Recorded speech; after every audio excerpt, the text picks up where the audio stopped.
Yeah.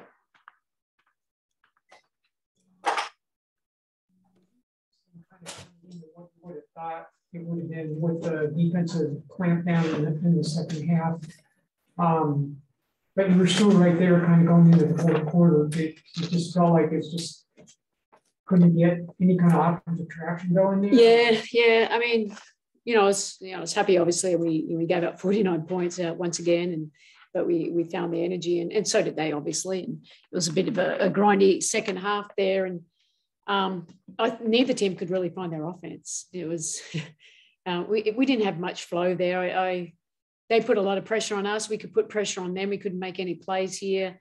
Didn't get enough shot attempts, to be quite honest. We didn't get the ball at times enough into BG, but others like not being aggressive enough, and just sometimes just didn't go our way. But in the end, what hurt us was our turnovers and our offensive rebounds, second chance points. I mean, we held them at a 37, percentage, and we shoot 48, and we still lose the game. So, but look, I like I said, I always like to see the glass half full, and you got to see the positive out of it. This is the best team in the league that's been very dominant, and it's good to actually play them, and hopefully we get another opportunity deep into the playoffs with Diana. I think with Diana's leadership and her passing ability, her vision, I think it definitely would have helped us. Obviously, the schedule's the schedule, but maybe there was a few games where the mistakes that you guys make, like you just mentioned, offensive rebounds and turnovers, don't end up costing the result of the game. But when you're playing not just the best teams in the league, but the playoffs, those mistakes matter that much more. Is that kind of something that maybe a game like this can help emphasize? When we make these mistakes, we might have been winning games, making them before, but we're not going to win them now. Yeah, no, definitely. And that's what it comes down to. It's all the 1%ers when you get into the playoffs. It's, it's just valuing every possession and making sure that every possession counts on the defensive end too. And then finishing plays. I mean, that's they're heartbreakers. You play great defense and then they get an offensive rebound. I can just see kicking it out to DB and she's shooting her long threes again. So, that was like a dagger. So, but they're things I think they're all things that we can control. And that's just a mindset, just finishing the plays. And, turnovers, I thought their pressure turned us over a little bit. But then sometimes I thought they took us out of our flow and we didn't always make the best decision and we didn't help each other enough. And but they're things that we can learn from. We'll watch the film and, I'm sure that we'll grow from it. You mentioned Taurasi, and that is like that one extra piece of the ball handler, the facilitator, that you throw that in there. And now, Shay's doing her best and, Skylar's doing her best, even though they're all over. But, it just gives you that extra person. Yeah, it's Diana Taurasi too. This is the GOAT. But, like I said, and Dee doesn't even need to be scoring, but just her out there will open it up for everybody else. But it's more, we miss, obviously, just her calmness under pressure, her passing ability. I think this, and this is on me. I don't know why we kept running, but we ran too many pick and rolls when they were trapping all the time and choking us up a little bit. When then we got stagnant, we didn't get quick to the next action because they were choking up the next action where we needed to get a little bit more off-ball action. And obviously Diana out there is, we usually bring her up for some of the stuff. We didn't execute some of our plays because without Dee there, we got moved their positions around a little bit too. So they're things that we can get better at with more time. But, hopefully Diana will be back for the playoffs and, that changes us. But still, I was still happy with our overall effort and, we got close, but, we had opportunities to win, put it that way. And, we, hurt ourselves early. When you talk about telling the players to look at the game in the glass half full, you talked about the positives look at the game. How do you look to help the players drill that into their mind instead of looking at it glass half empty? And they should have won this game. Yeah. Well, because then you start to have negative thoughts, and once you have negative thoughts, and then you take away all the things you actually did do well. We kept the best team in the league to 27 points the second half. You got to look at those kind of positives. Yeah, we can learn from the turnovers. We can watch film about how we can execute our plays a little bit better, the mistakes we made. They're the easy things because now it's like, just got to visualize it. We've done it in the past, but sometimes, a little bit of pressure takes you out of your rhythm a little bit. So credit to Connecticut. They're great. They're well coached. They've got their big five. They work extremely well together. But, you know, we made it hard for him as well too. But look, I'm just, that's the kind of coach I am.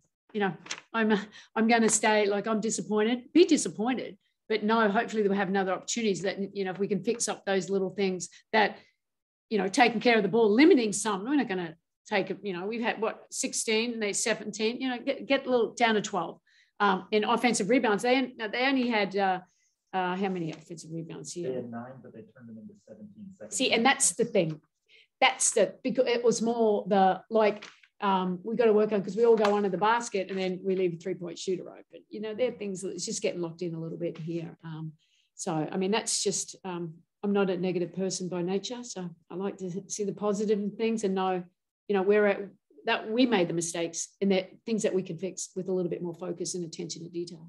It seems like she's doing this all season, but this is the type of game you just send them film from this game for Brianna about what she is for a defensive player of the year candidate with what she did to JJ and even Dewana a lot of the time switching between the two too.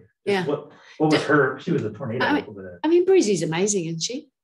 She really is, and it's great to see her grow in confidence and you know, she loves the challenge of guarding the best player and offensively, you know, she's getting better and better. Obviously, that's the area we know that she'll continue to grow on when she gets more comfortable. But to make, you know, JJ go 5 from 18, you know, scored 12 points, it was a pretty good effort there with what we want. She got 16 rebounds, but that was mostly on the defensive end anyway. So not that you can take away those, but I thought she did a good job. She anticipates well. She understands scheme. She played in how we wanted her to play, playing in her space as much as we could. I mean, she's got to be really close to winning that, wouldn't she? Who else is going to beat her? That's my question. Well, the person who grabbed 13. But oh, right. Yeah. Okay. Yeah. Okay. JJ has a shot. Yeah. Talking about having Diana back as an extra weapon, hopefully for the playoffs. Looks like you're still easing Hartley in. How is she going in the comeback, and do you think she'll be able to have more minutes in the playoffs? Yeah, look, I'm actually, when I said I was 7 minutes, I thought I probably could have thrown it back in there because I know she can change, change a game. And even though she's coming back from an ACL, so, you know, I probably wish I had played her a few more minutes there. I thought the minutes that she did were pretty solid. You know, so it's not just the players learning, it's always me too. I'm not perfect, I certainly know that. But yeah, because I think she can be a weapon for us. So I think it's more about getting her a little bit more court time and getting a little bit more in a rhythm. I think her speed's slowly coming back too. I suppose in a really tight game, you have to make a decision which players you want to go with. And, you know, so, but yeah, hopefully I can give her some more minutes as we move forward. Yeah, 2 more right here.